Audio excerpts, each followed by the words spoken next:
Sejak konflik dimulai pada Sabtu pekan lalu, harga Brent melejit sekitar 12%. Sementara itu, kekhawatiran meningkat setelah media Iran melaporkan Teheran akan menembak setiap kapal yang mencoba melintas di Selat Hormuz. Harga minyak melesat pada perdagangan di hari Selasa dan mencatat level tertinggi sejak Januari 2025. Seiring memanasnya konflik di Timur Tengah yang mengganggu pengiriman energi serta memicu kekhawatiran konflik berkepanjangan.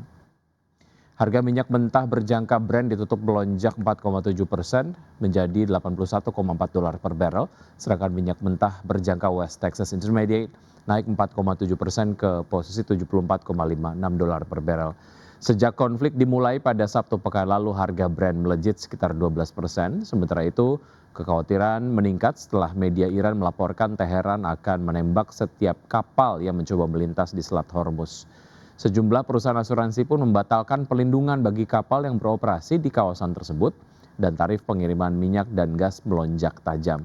Tidak hanya harga minyak, harga gas alam global pun terpantau ikut melonjak dengan kontrak acuan Belanda, harga gas Inggris serta LNG Eropa dan Asia sama-sama mencatat kenaikan signifikan. Pemirsa, terima kasih Anda masih bersama kami di Market Buzz. PT Unilever Indonesia Tbk telah resmi melepas lini bisnis teh bermerek Sariwangi kepada entitas grup Jarum PT Saforia Kreasi Rasa. Ya, manajemen menegaskan penjualan lini bisnis tersebut memungkinkan perseroan untuk merealisasikan nilai investasi dan selanjutnya fokus pada bisnis inti perseroan yang tersisa. PT Unilever Indonesia Tbk telah resmi melepas lini bisnis teh bermerek Sariwangi kepada entitas grup Jarum PT Saforia Kreasi Rasa. Dalam suratnya kepada Bursa Efek Indonesia, Corporate Secretary Unilever Indonesia Mario Abdi Amrila menerangkan sejak Senin 2 Maret 2026 Unilever telah menyelesaikan penjualan bisnis teh Sariwangi kepada Saforia. Manajemen menegaskan bahwa transaksi tersebut tidak memberikan dampak material baik terhadap kegiatan operasional, hukum maupun kelangsungan usaha Unilever Indonesia.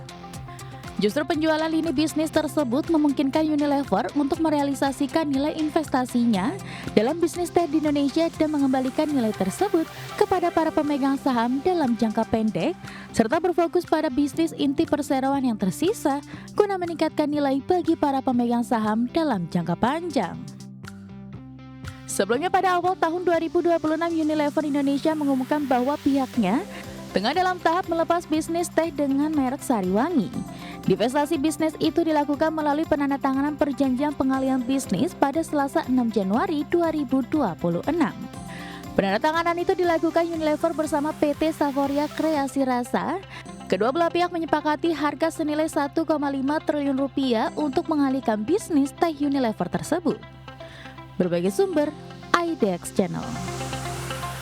Terima kasih Anda masih bergabung sama kami. Pemirsa, indeks harga saham gabungan atau IHSG ditutup melemah dalam ke level 7.900-an di perdagangan di hari Selasa.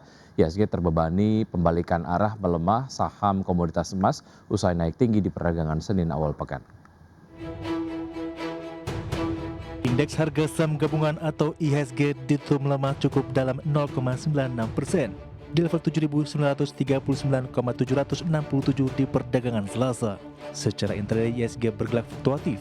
IHSG sempat menguat signifikan ke level 8.098,392 dengan penguatan hingga 1% usai pembukaan sesi pertama, dan tekanan berlanjut dan semakin dalam terjadi di sesi 2. Pelemahan IHSG disokong oleh mayoritas indeks sektoral. Indeks sektor barang baku yang anjlok 3,85%. IDX sektor transportasi dan logistik turun dalam 2,1%. IDX sektor barang konsumen non-primer melemah 1,05%.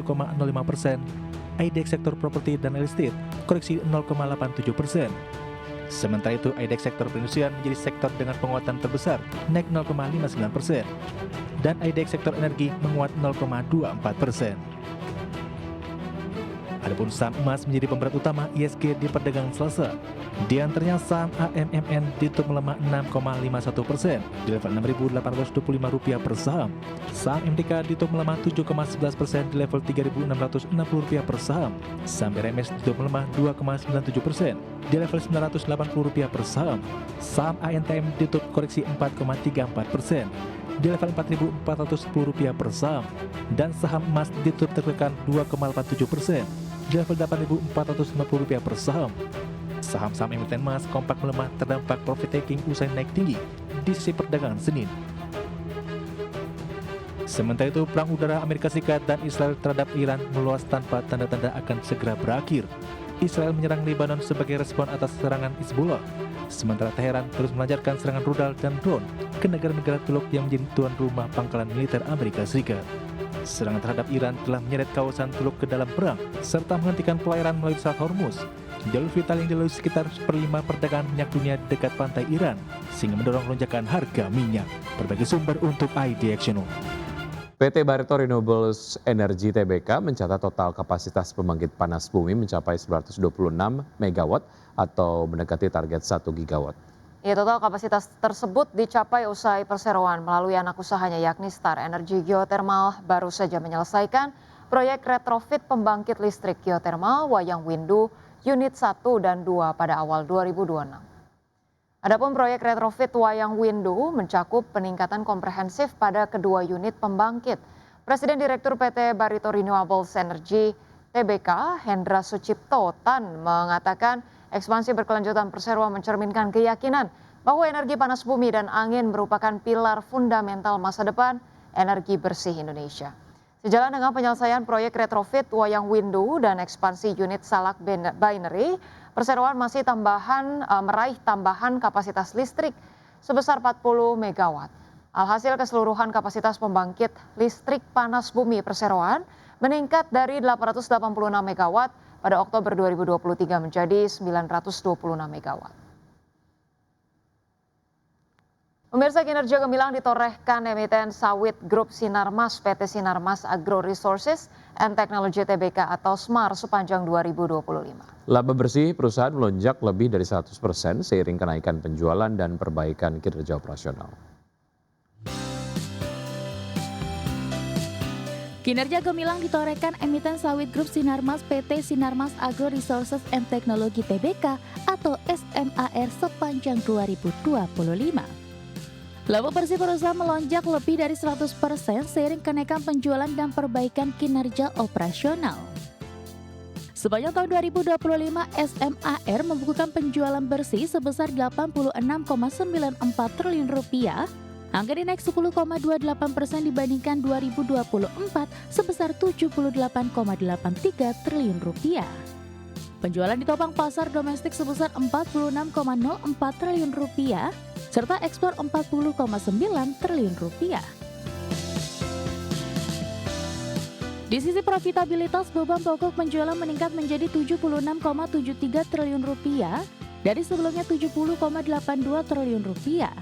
Meski begitu, laba kotor tetap tumbuh 27,42% secara tahunan menjadi Rp10,21 triliun dibandingkan Rp8,01 triliun pada 2024. Laba bersih yang dapat diatribusikan kepada pemilik entitas induk melonjak 102,23% menjadi Rp2,58 triliun dari Rp1,27 triliun. Per 31 Desember 2025 total aset SMAR tercatat Rp45,2 triliun dengan liabilitas turun menjadi Rp22,76 triliun dan ekuitas naik menjadi Rp22,43 triliun.